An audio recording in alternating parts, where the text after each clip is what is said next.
the situation is really, really dire and terrible.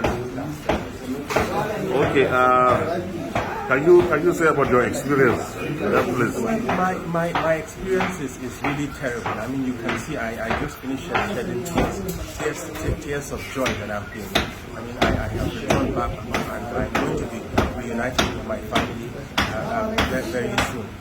Now, quite frankly, it's not the experience I've been through. I mean, the last 4 months is not something I would like even my enemy to go through, because I mean, there was barely food. I mean, for people to eat. We were hungry for the last three and a half months.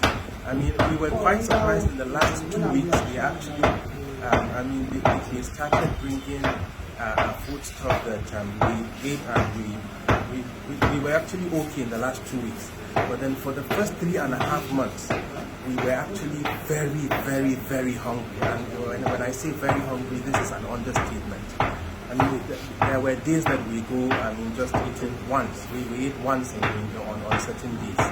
And just imagine there are children that are barely 1 year. I mean, a child that is barely 1 year old and a 90-year-old person feeding once a day. Just do the math. Just do the math. I mean, when you talk about medication, I literally was the medical doctor on camp. I was treating the captives as well as the bandits, or I would say Boko Haram members. There wasn't medication. To be very frank with you, we heard on the radio somebody was claiming that they would bring medication whenever it was needed. There wasn't any medication on camp. I mean, we could go days. There was a day that a particular lady who had malaria. So malaria, you could treat malaria with 1,000 naira. But this lady literally was going into coma because there wasn't medication for her. I mean, there wasn't medication for her malaria. So the situation is really, really terrible.